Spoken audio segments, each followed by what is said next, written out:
मी अमृता आणि माझं स्वतःचं मशरूम फार्म आहे.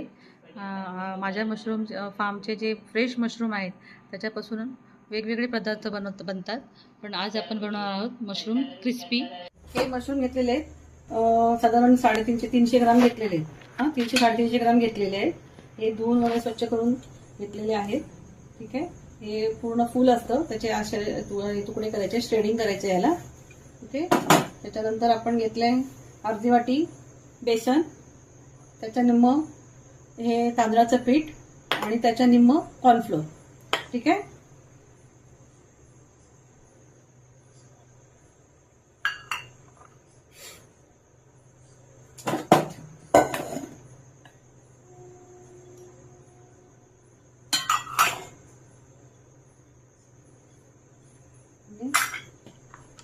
त्याच्यात आपण मसाले टाकायचे. ही हळद जास्त नाही टाकायची, लगेच लाल होते मग.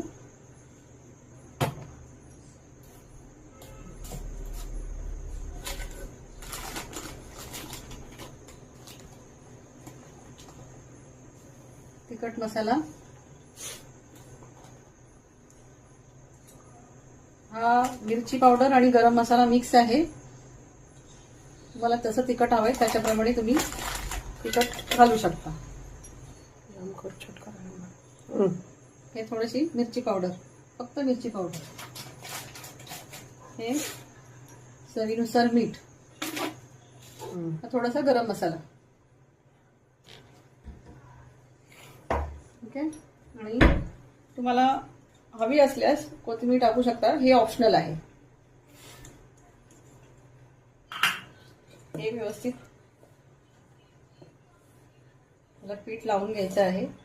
अगोदर पाणी अजिबात टाकायचं नाहीये, कारण आपण हे पाण्यात धुवून घेतलेलं आणि ऑलरेडी मशरूमला पाणी असतं भरपूर. पाणी न टाकता सुद्धा थोडंसं याच्यात मॉइश्चर झालेलं आहे.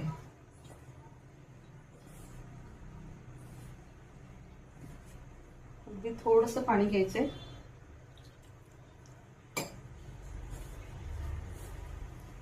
हे बघा, अगदी थोडंसं पाणी टाकून सुद्धा व्यवस्थित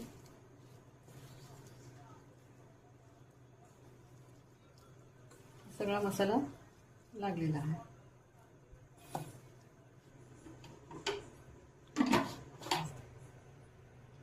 बस.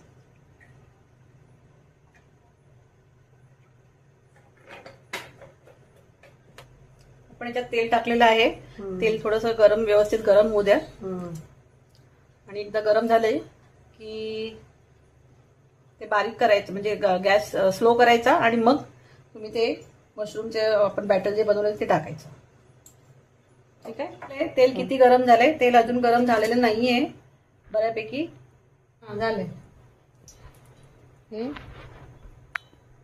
थोडे थोडे घ्यायचे आणि सोडत जायचं. गॅस बारीक करायचा, नाहीतर अगोदर जे टाकलेले असतात ते लगेच करपतात. याला शिजायला वेळ लागत नाही. आपण एकदम श्रेडिंग केलेलं आहे, त्यामुळे पटकन शिजतात.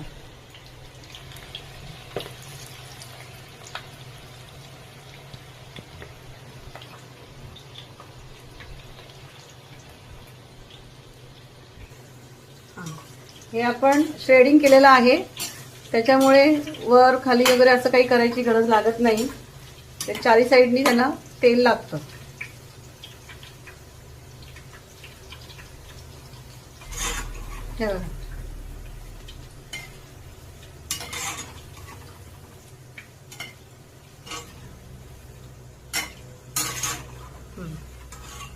हे आता काढून घ्यायचे.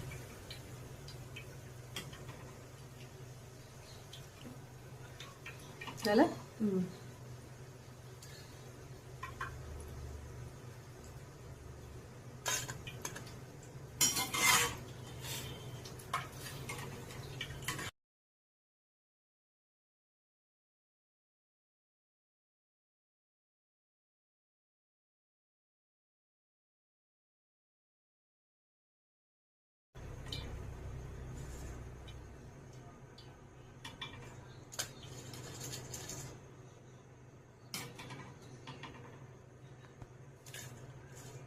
तर अशा प्रकारे आपली मशरूम क्रिस्पी तयार झालेली आहे.